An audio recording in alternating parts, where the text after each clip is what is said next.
बच्चों, आज हम लोग organometallic compound, stability of coordinate compound and uses of coordinate compound, इन 3 टॉपिक को कवर करने की कोशिश करेंगे। तो चलो देखते हैं सबसे पहले ऑर्गेनोमेटेलिक कंपाउंड क्या है। पहला टॉपिक लेते हैं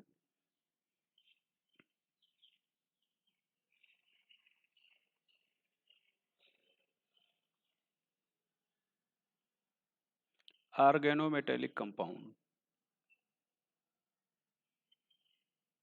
यहाँ पर देखो, जैसा नाम से क्लियर है, ऑर्गेनोमेटेलिक कंपाउंड मतलब ऑर्गेनिक और मेटल। ऑर्गेनिक का मतलब carbon.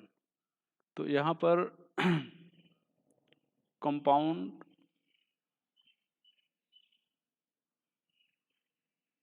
in which metal is directly with linked with carbon।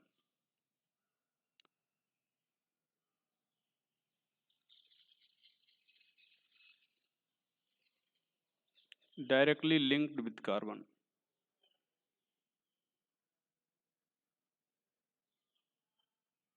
तो ऐसा कोई भी कंपाउंड जिसमें कार्बन सीधे मेटल से जुड़ा होता है, उसको आप ऑर्गेनोमेटेलिक कंपाउंड कहते हैं। यहाँ पर ध्यान दिया जाए, एग्जाम्पल में हो जाएगा, सबसे पहले हम लोग लिखेंगे RMgX। इसको ग्रिग्नार्ड रिएजेंट कहते हैं। ग्रिग्नार्ड रिएजेंट RMgX हो जाएगा। दूसरा हो जाएगा टेट्राएथिलेट, पढ़ा चुके हैं। टेट्राएथिलेट, ये शॉर्ट में TEL कहोगे। एंटी नॉकिंग कंपाउंड है, बताया गया था। Anti knocking compound.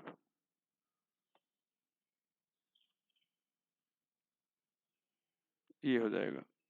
यहाँ पर इसको आप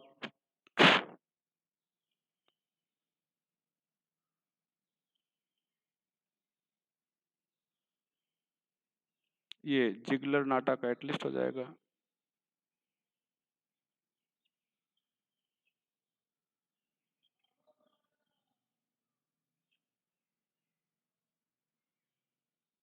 ये जिगलर नाटा कैटलिस्ट हो जाएगा। यहाँ पर ferrocene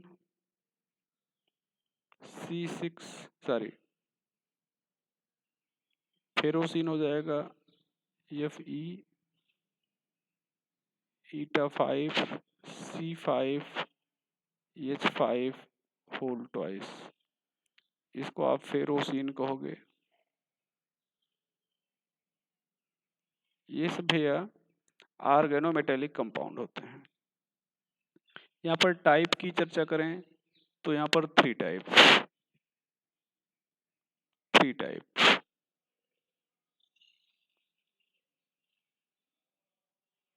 what are the three type? पहला सिग्मा बॉन्डेड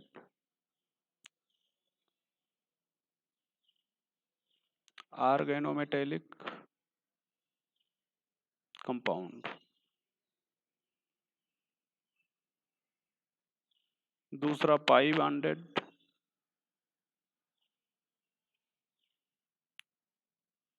ऑर्गेनोमेटेलिक कंपाउंड। और तीसरा हो जाएगा both sigma and pi bonded organometallic compound.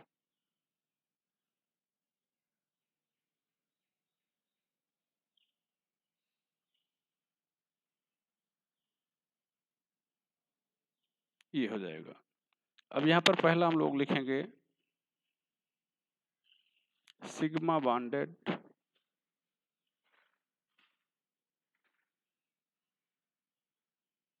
Organometallic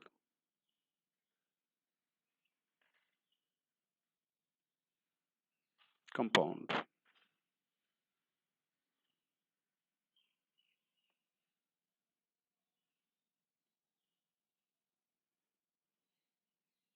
यहाँ पर metal is linked with carbon by sigma bond. Metal is linked with carbon by sigma bond. यहाँ पर ध्यान दें, एग्जाम्पल में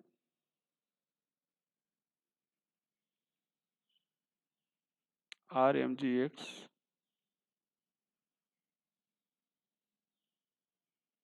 C2H5 whole twice tin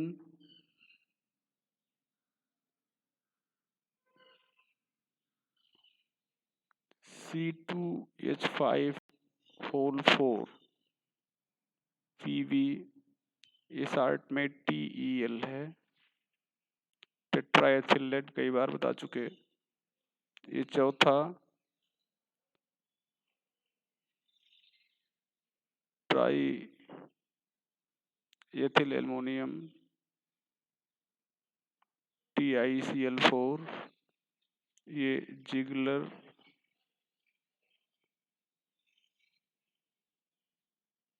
नाटा कैटलिस्ट होता है।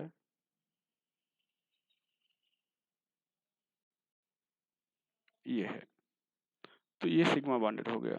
दूसरा हम लोग बात करें पाई bonded organometallic compound.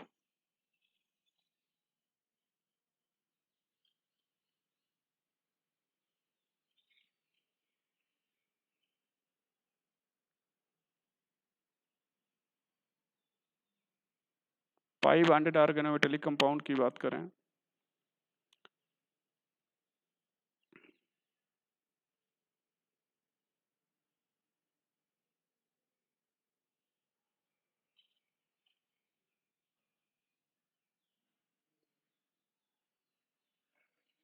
in such compound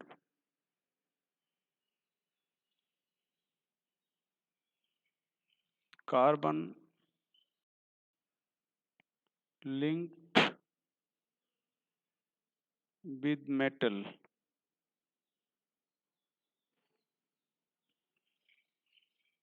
by pi bond, i.e. pi electron is used in bond formation। तो बॉन्ड फॉर्मेशन में यहाँ पर पाई इलेक्ट्रॉन का यूज होगा। यहाँ पर देखा जाए तो बॉन्ड फॉर्मेशन में पाई इलेक्ट्रॉन का यूज होगा।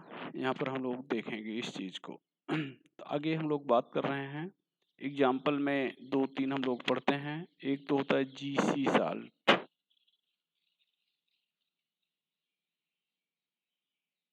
GC। यहाँ पर फार्मूला हो जाएगा प्लेटिनम Cl3 eta2 C2H4, ये हो जाएगा।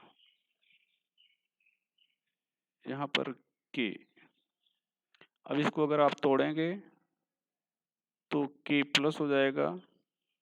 यहाँ पर प्लेटिनम Cl3 eta2 C2H4 -1। यहाँ पर देखा जाए तो प्लेटिनम Cl Cl Cl, यहाँ पर ये CH2, ये डबल बॉन्ड CH2 है। यहाँ पर ये देखो, एक सिग्मा बॉन्ड हो जाएगा, एक पाई बॉन्ड हो जाएगा। तो यहाँ पर ये जो पाई बॉन्ड है इसके पास ये इलेक्ट्रॉन होंगे, ये पाई इलेक्ट्रॉन, और ये अपना ऑर्बिटल इसके साथ ऐसे ओवरलैप कराएगा ऐसे, और ये बॉन्ड बना लेगा। तो ये हो जाएगा। यहाँ पर ईटा की बात करें, रिप्रेजेंट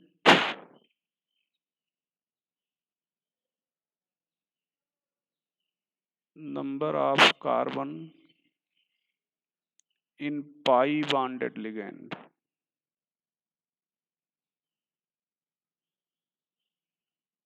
पाई बॉन्डेड लिगैंड में नंबर ऑफ कार्बन बताता है। ये पावर, स्पेशली पावर ऑन ईटा।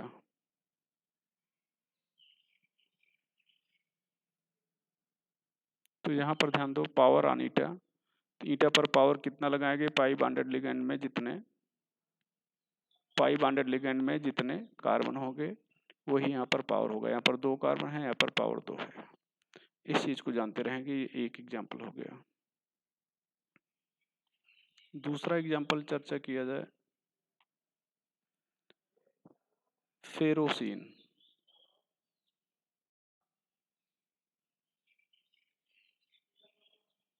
यहाँ पर आयरन ईटा पावर 5 C5H5 होल ट्वाइस, यहाँ पर ये हो जाएगा। अब यहाँ पर अगर हम लोग देखते हैं तो तीसरा हो जाएगा डाईबेंजीन क्रोमियम। डाईबेंजीन क्रोमियम, ये हो जाएगा फार्मूला क्रोमियम ईटा पावर 6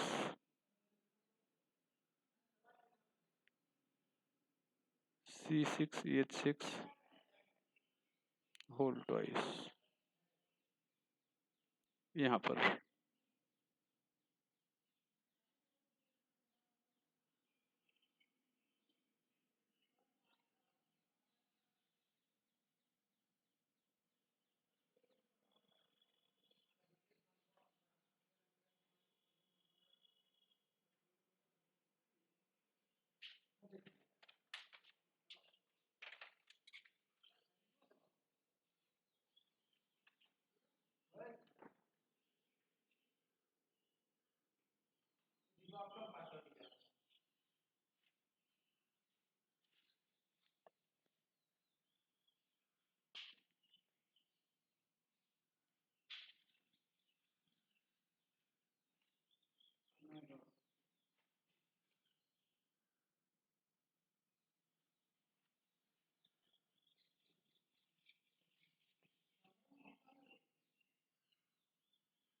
ये सैंडविच कंपाउंड है।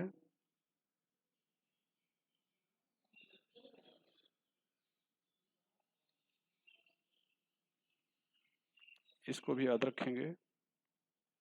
और थर्ड हो जाएगा both sigma and pi bonded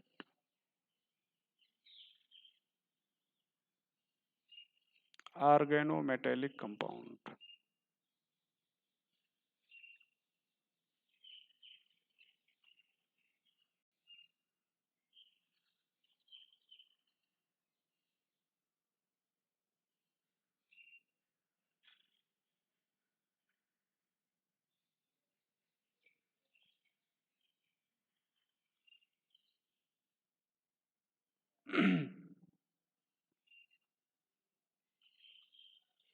In such case,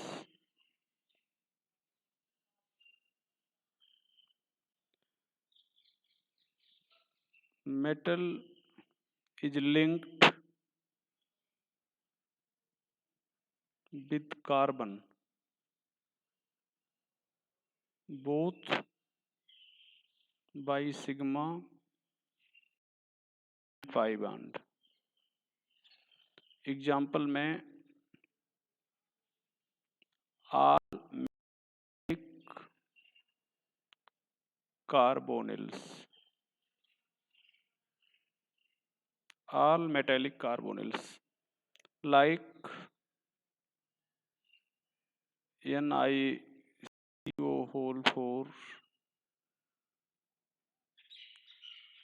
FeCO whole 5,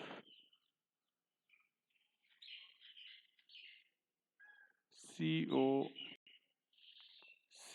whole 4, ये सब एग्जाम्पल भी हो जाएगा।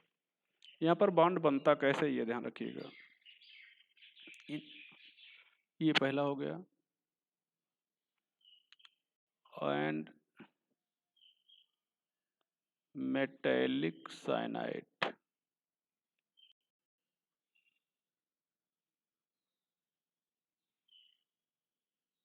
ये हो जाएंगे।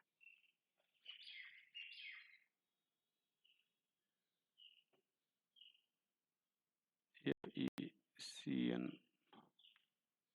होल 6 -4। यहाँ पर sigma bond is formed by overlap of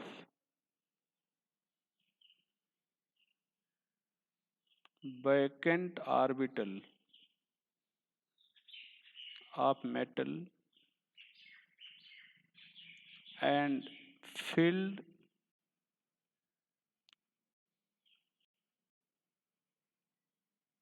bonding orbital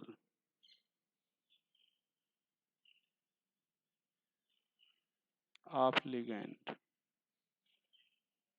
filled bonding orbital of ligand.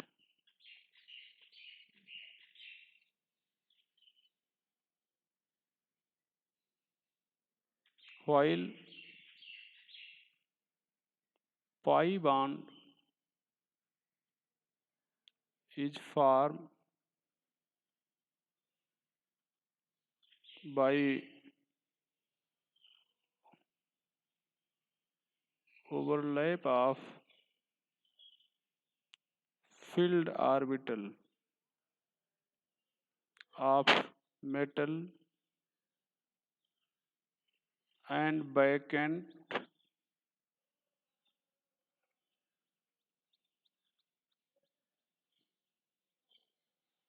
anti-bonding orbital of carbonyls.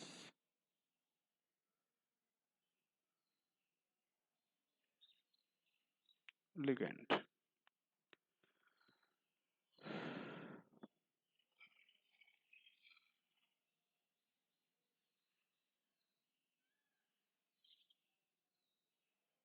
ये आप निश्चित रूप से याद रखेंगे।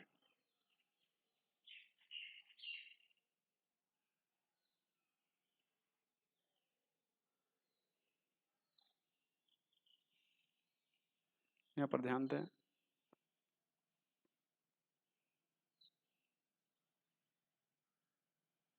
यहाँ पर मेटल है,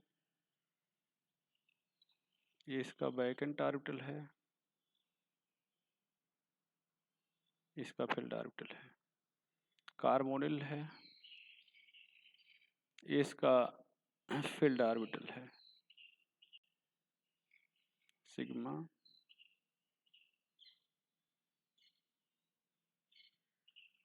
ये तो अब यहाँ पर ये जो इसका ये ऑर्बिटल है, ये वैकेंट ऑर्बिटल है,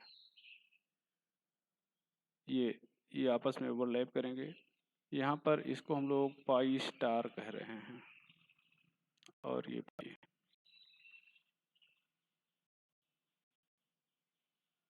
इनके बीच में जब ओवरलैप होगा तो ये पाई बान बनाएगा, और ये जब ओवरलैप होगा तो सिग्मा बान बनाएगा।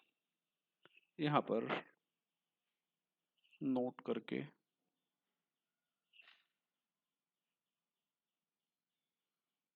Bond length of CO in CO is 1.128 angstrom, while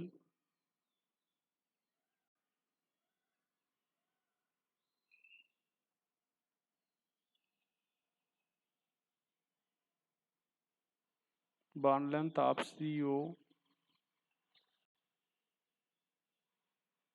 in metallic carbonyl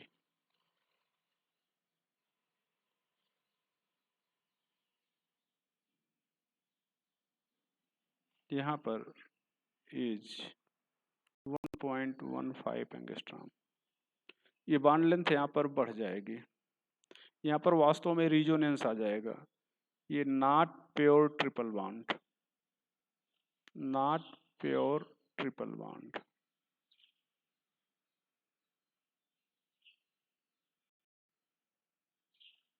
bond order decreases from 3 due to resonance. यहाँ पर रिजोनेंस आ जाएगा, इसलिए बॉन्ड ऑर्डर यहाँ पर 3 से कम हो जाएगा। ये तो यहाँ पर ध्यान दें, ये हो गया।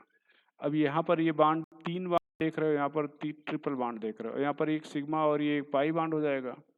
तो यहाँ पर मेटल और कार्बन के बीच में सिग्मा और पाई हो गया, मतलब 2 बॉन्ड और 3 इधर, तो कार्बन 5 बॉन्ड नहीं बनाता। तो जब इधर सिग्मा और पाई बनेगा तो ये यहाँ से एक बॉन्ड टूट जाएगा, और जब यहाँ पर 3 बॉन्ड रहेगा तो यहाँ पर एक बॉन्ड रहेगा, मतलब ये एक रिजोनेंस टाइप का है। तो ना तो यहाँ पर प्योर डबल बॉन्ड होगा, मेटल और कार्बन के बीच में प्योर डबल बॉन्ड नहीं होगा, और उसी तरह से कार्बन और CO के बीच में प्योर ट्रिपल बॉन्ड नहीं होगा। तो बॉन्ड ऑर्डर 3 से कम हो गया, इसलिए बॉन्ड लेंथ बढ़ जाएगी। इस चीज़ को भी आप लोग जानते रहेंगे। यहाँ पर ध्यान दें, एक question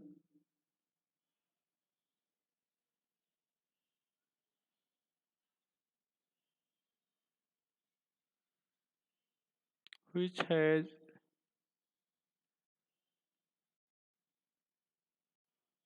minimum bond length।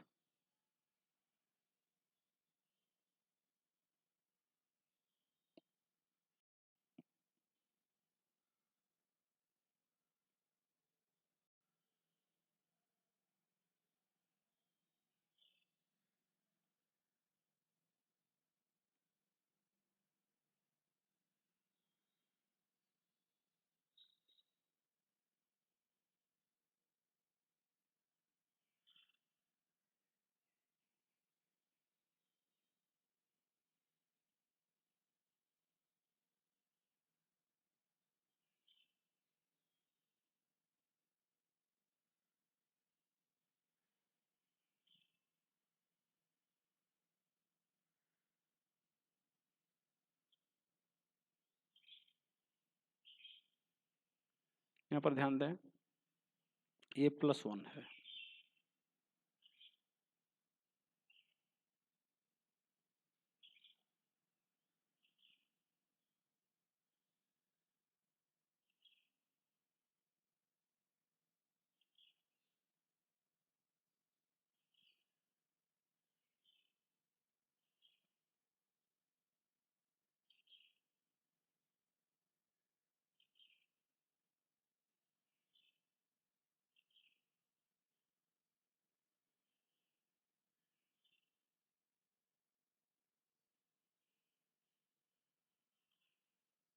Of metal carbon bond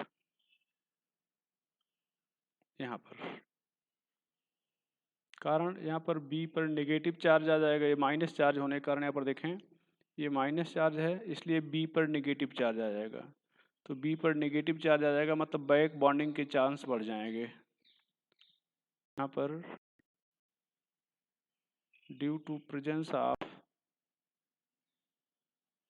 negative charge on vanadium, chance of back bonding increases. तो बैक बॉन्डिंग के चांस बढ़ जाएंगे, तो बैक बॉन्डिंग के चांस बढ़ जाएंगे, इसका मतलब यहाँ पर मेटल और कार्बन के बीच में बैक बॉन्डिंग अगर हो जाएगी तो डबल बॉन्ड कैरेक्टर बढ़ जाएगा। तो डबल बॉन्ड कैरेक्टर बढ़ जाएगा तो बॉन्ड लेंथ घट जाएगी, ये हो जाएगा। आगे थोड़ा सा नोट करके,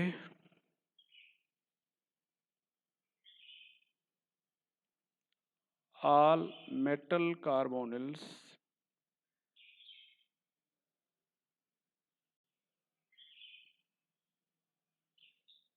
are diamagnetic।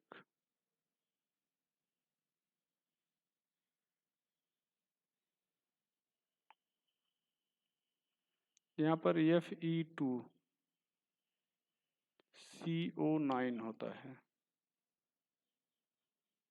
यहाँ पर इसका स्ट्रक्चर अगर देखा जाए तो ये होता है।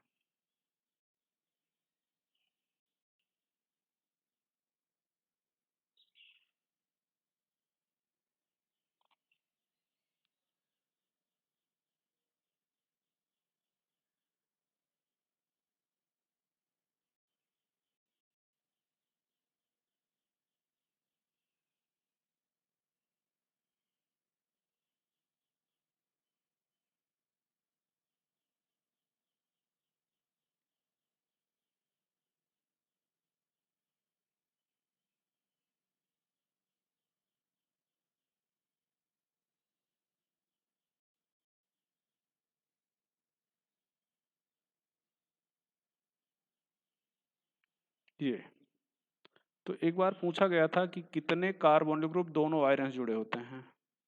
Here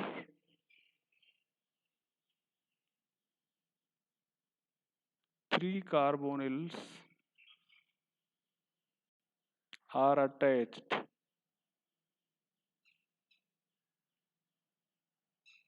from both iron.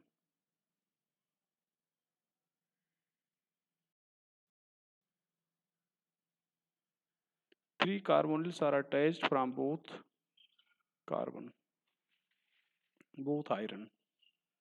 यहाँ पर दूसरा iron, manganese and cobalt form polycentric complex of carbonyl. यहाँ पर ध्यान दें,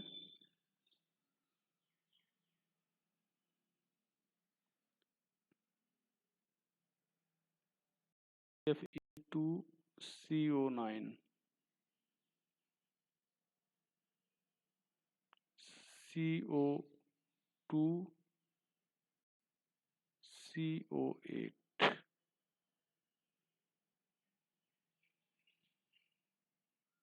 Man3 C, ये पॉलीसेंट्रिक कॉम्प्लेक्स हो गया। तो इस चीज पे आप लोग ध्यान रखेंगे भैया। तो एक हेडिंग हो गई। अब दूसरी हेडिंग हम लोग देखेंगे स्टेबिलिटी।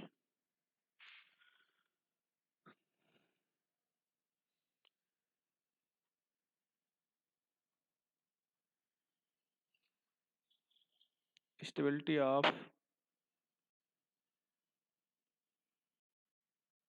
Coordinate compound.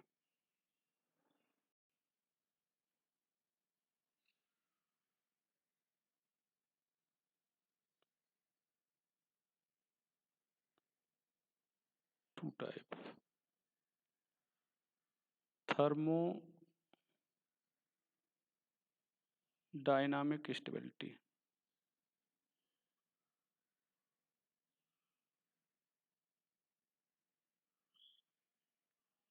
गवर्न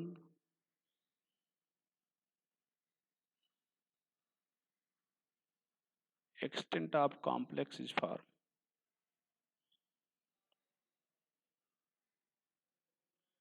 कितना कॉम्प्लेक्स बनेगा इसको गवर्न करता है। i.e. Bond energy.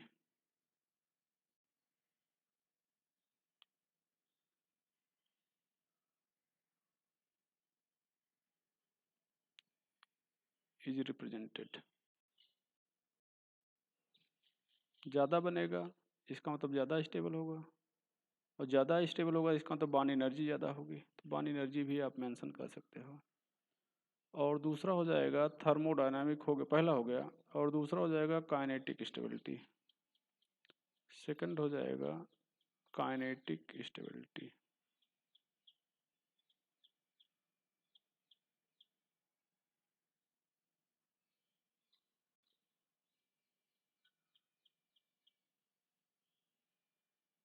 Kinetic stability.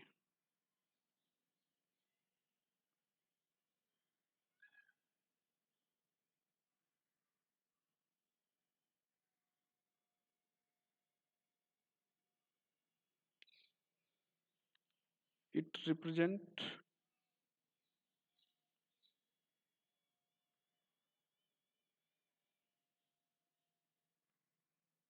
rate at which complex is formed।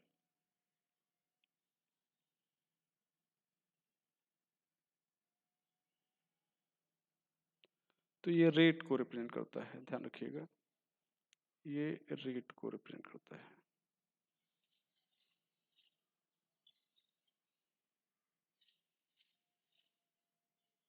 चलो यहाँ पर देखें, यहाँ पर हम लोग देख रहे हैं, ये मान लो मेटल है, ये लिगेंड है, यहाँ पर ये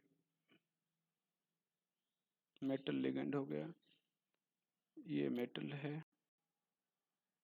ये लिगेंड, एक और लिगेंड,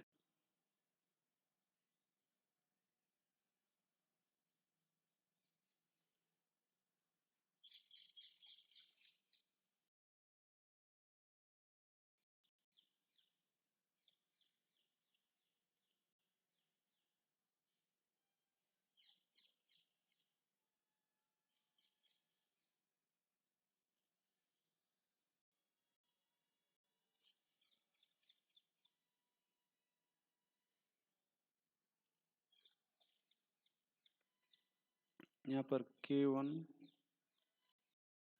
K2, K3,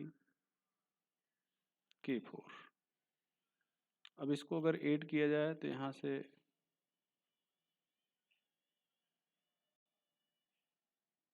कैंसिल हो जाएगा।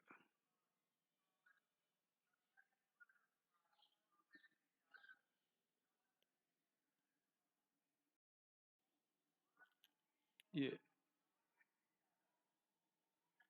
K, K is equal to multiple product of K1, K2, K3, K4 और भी आगे है। तो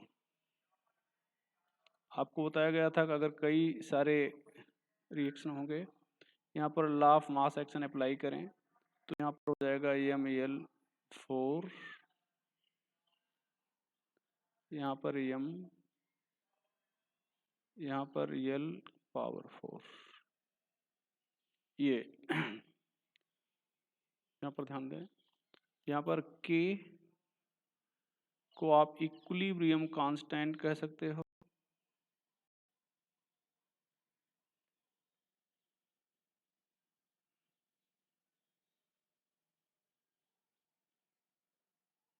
R stability constant.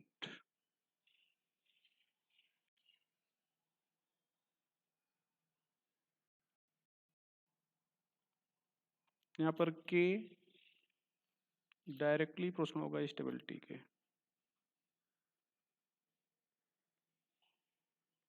K directly प्रश्न होगा स्टेबिलिटी, अरे sorry,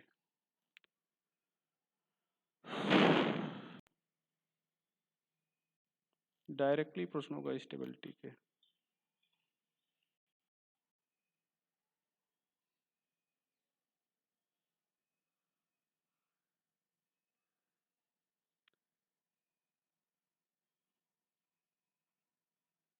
reciprocal of stability constant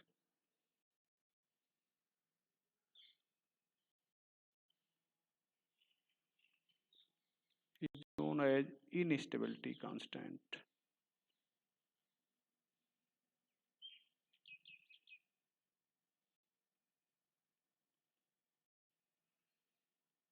K dash equal to 1 upon K। ये K डैश इंस्टेबिलिटी कांस्टेंट है। तो ये चीज जानते रहेंगे। यहाँ पर एक क्वेश्चन,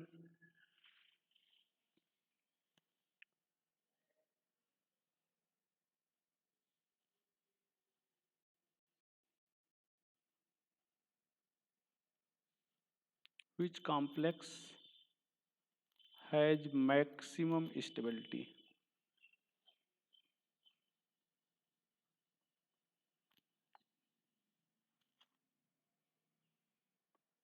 यहाँ पर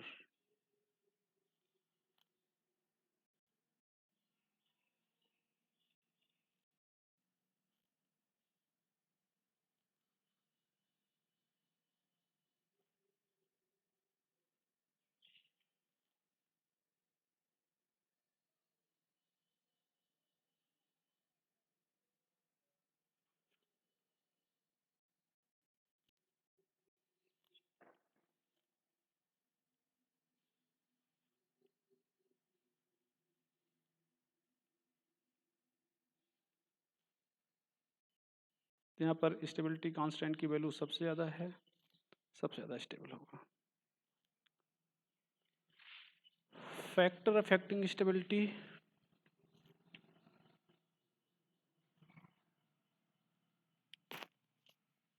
factor affecting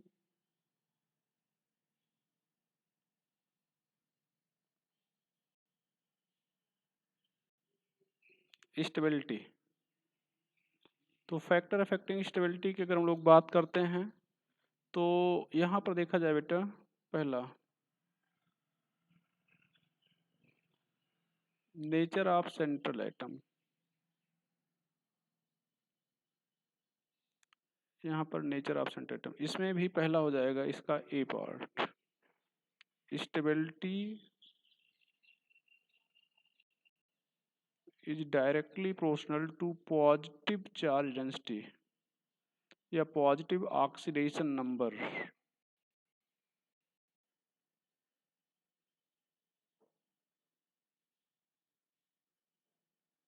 of central atom. लेकिन ध्यान रखिएगा, जब ऑक्सीडेशन नंबर बदल रहा है तो बाकी चीजें सेम होनी चाहिए। जैसे यहाँ पर FeCN, अब लिगेंड सेम हो, ऐसा नहीं कि आप लिगेंड बदल दो। यहाँ पर -3, ये ज़्यादा स्टेबल होगा। FeCN6, ये -4 से, ये ज़्यादा स्टेबल होगा। कारण यहाँ पर ऑक्सीडेशन नंबर आयरन का +3 आएगा और यहाँ पर आयरन का ऑक्सीडेशन नंबर +2 आएगा, तो इसलिए स्टेबल होगा, ये कम स्टेबल होगा। दूसरा पॉइंट हम लोग देखेंगे यहाँ पर B, stability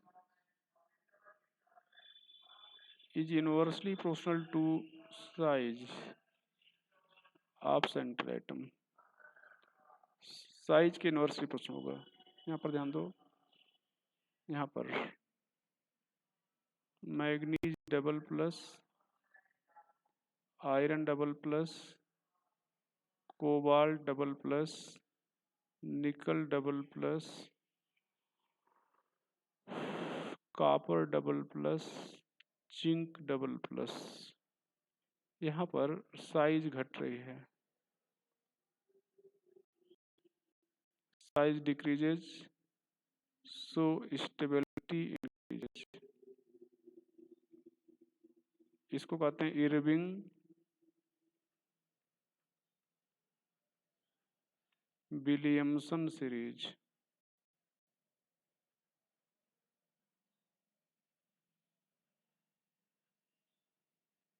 Irving Williamson series याद रखिएगा। सेकंड पार्ट हो जाएगा दूसरा, nature of ligand.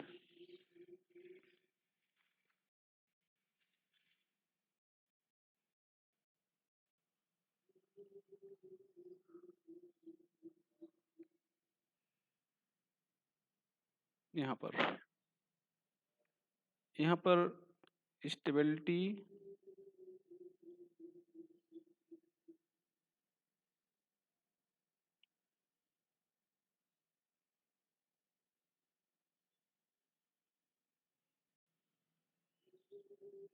Directly proportional to basic strength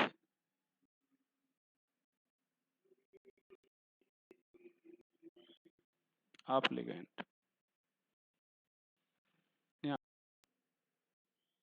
F minus Cl minus I minus, ये बेसिक स्ट्रेंथ डिक्रीज कर रही है, स्टेबिलिटी करेगी।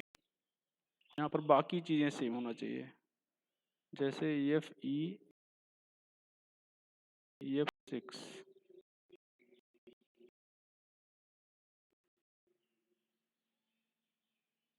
-4 is more stable than FE CL6 -4। दूसरा, ये पहला हो गया है, दूसरा हो जाएगा size of ligand.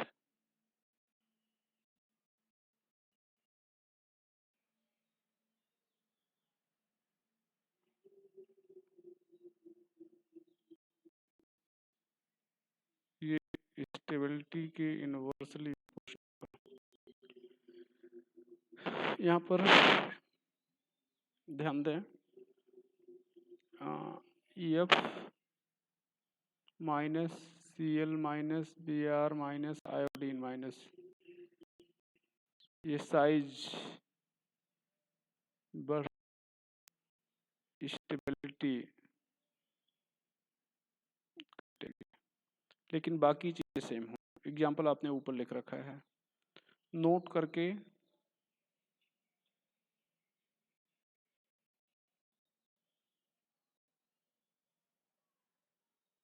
For class B metal,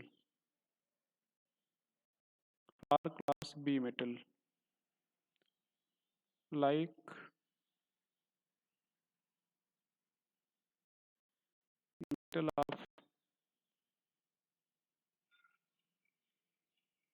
group number 8, 9, 10, 11, 12, यहाँ पर 5D एंड 6D, ये चीज हो जाएगा। लाइक एग्जाम्पल में Palladium, iridium, osmium, rhodium, ruthenium, silver, gold, ये सब।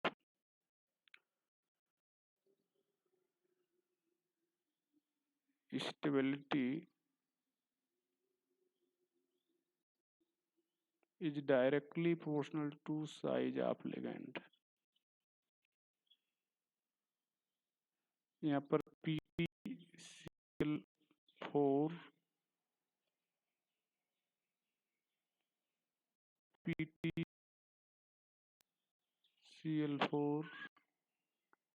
-2 is more stable PtF6 sorry F4 -2। एक चीज यहाँ पर और आपको बताना था, ये बेसिक स्ट्रेंथ यहाँ पर ध्यान दें। यहाँ पर NH3 CN- CO are more basic, so their complex is more stable। तो ये ज़्यादा बेसिक लिगेंड होते हैं, इसलिए कि कॉम्प्लेक्स स्टेबल होंगे।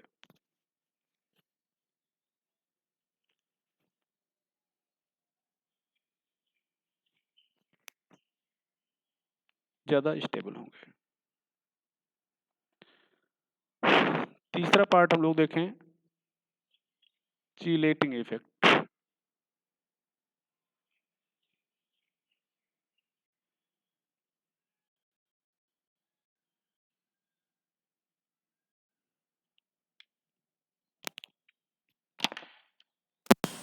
चीलेटिंग इफेक्ट देखेंगे तो चीलेटिंग इफेक्ट में क्या होगा, यहाँ पर ध्यान दें।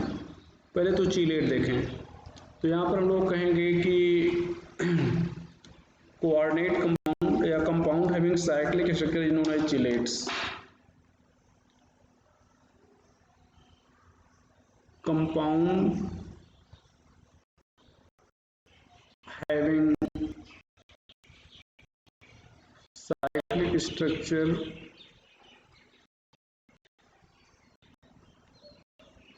is known as chelates.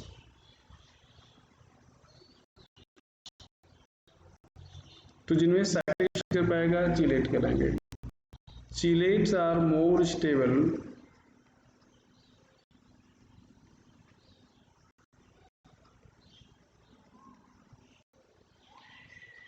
than chelates are more stable than normal complex because on the formation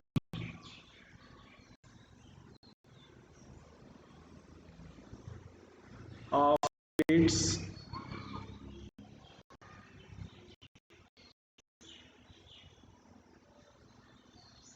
entropy of system increases. तो चिलेट्स के फार्म होने पर जो एंट्रोपी है सिस्टम की ये इंक्रीज कर जाती है, ये ध्यान रखेंगे. Entropy of system increases. यहाँ पर ध्यान दो, इसको समझा जाए. यहाँ पर जैसे हम लोग ले रहे हैं, मान लो CuH2O होल 6 नॉट 6 होल 4. यहाँ पर ये +2 है, यहाँ पर 4 अमोनिया लिगैंड के रूप में ले रहे हैं. तो ये अमोनिया जो है ये वाटर को रिप्लेस कर देगा. जो अमोनिया रिप्लेस कर देगा है तो यहाँ पर अमोनिया आ जाएगा. अब यहाँ पर ये +2 और यहाँ पर ध्यान दिया जाए तो यहाँ पर 4 1 मालिक्यूल और यहाँ पर 4 मालिक्यूल 5 हो गया.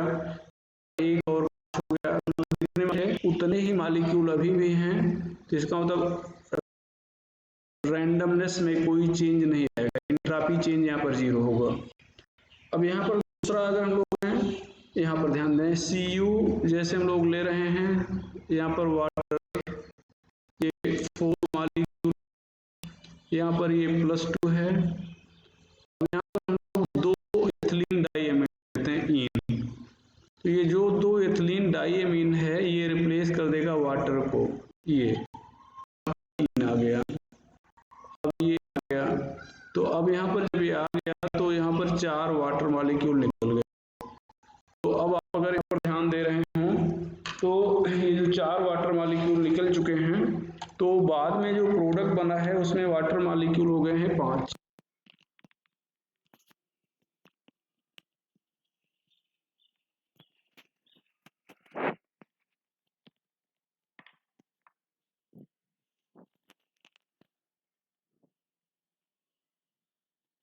जब प्रोडक्ट बना है तो उसमें वाटर मॉलिक्यूल हो गए हैं 5, सॉरी टोटल मॉलिक्यूल हो गए हैं 5 और पहले थे 3. तो 5 बाद में हो गए, पहले 3 थे. इसका मतलब रैंडमनेस बढ़ गई है.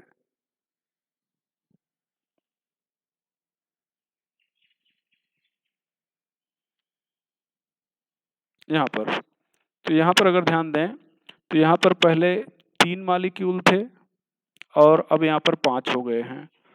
तो अब ये अगर देखा जाए तो यहाँ मॉलिक्यूल बढ़ गए तो रैंडमनेस बढ़ जाएगी. तो रैंडमनेस बढ़ जाएगी तो यहाँ पर डेल्टा एस जो है ये पॉजिटिव आएगा. अब एक फार्मूला हम लोग जानते हैं कि डेल्टा जी इक्वल टू होता है delta minus T delta S. ये फार्मूला जानते हैं. अब अगर दोनों के लिए 2 इक्वेशन हैं, ये दोनों के लिए डेल्टा एच मान लो हम लोग 0 कर दें या डेल्टा एच बराबर कर दें, तो यहाँ पर जब पहले में डेल्टा एच 0 है तो डेल्टा एच 0 है तो ये वैल्यू क्या हो जाएगी, 0 हो जाएगी. तो इसका मतलब डेल्टा G1 लिखें तो यहाँ पर डेल्टा एच के बराबर आ जाएगा. दूसरे में अगर हम लोग यहाँ पर ध्यान दें डेल्टा G2 रखें और delta H minus T delta S यहाँ पर पॉजिटिव, तो डेल्टा G2 जो है ये delta H minus delta S हो गया। अब ये डेल्टा एच की वैल्यू अगर हम लोग यहाँ पर भी शून्य मान लें और यहाँ पर भी शून्य मान लें, तो यहाँ पर डेल्टा G1 जीरो हो जाएगा और डेल्टा जी यहाँ पर माइनस टी डेल्टा एस बराबर होगा। तो मतलब यहाँ पर डेल्टा जी निगेटिव होगा, इसका मतलब प्रोसेस स्पॉन्टेनियस होगा। स्पॉन्टेनियस होगा मतलब प्रोसेस खुद आगे के, यहाँ पर देखें, खुद आगे के डायरेक्शन में बढ़ेगा।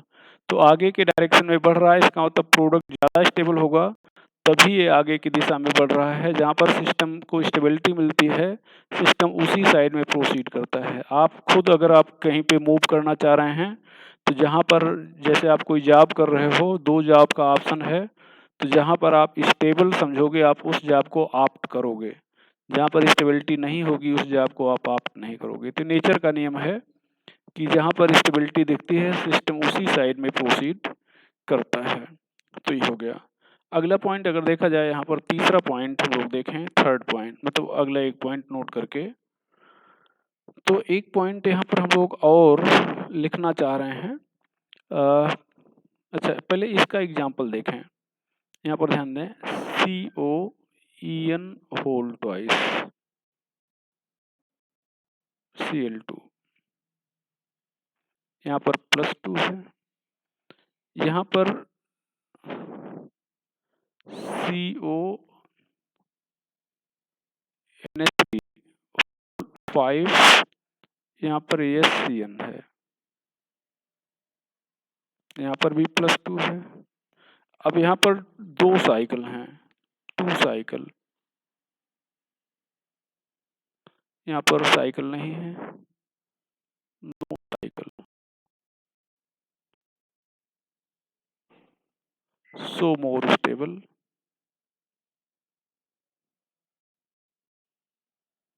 So less stable. यहाँ पर अब एक चीज,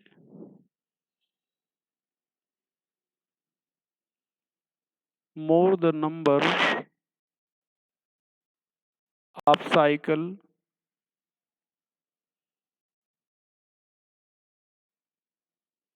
more will be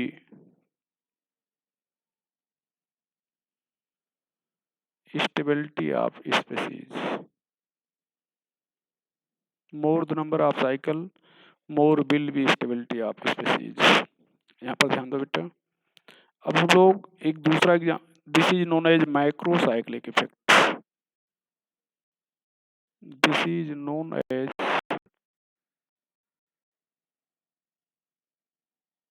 माइक्रोसाइक्लिक। तो यहाँ पर COEN whole thrice +3 is more stable COEN whole twice Cl2 +1।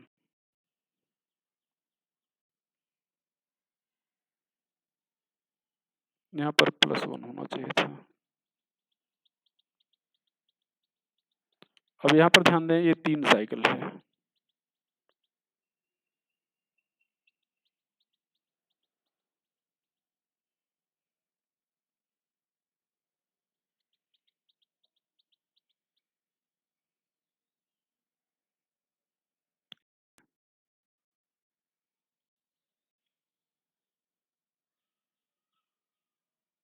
ये, और ये ज़्यादा स्टेबल है क्योंकि नीचे वाले में 2 ही, आगे वाले में 2 ही साइकिल हैं। ये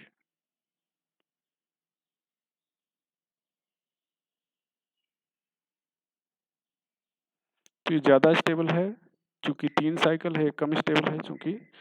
तो आज की बात यहीं पे ख़त्म करते हैं। यूजेज और कुछ प्रैक्टिस प्रॉब्लम हम लोग अगले लेक्चर पे देख लेंगे। हालांकि यूजेज तो यहाँ पे था, लेकिन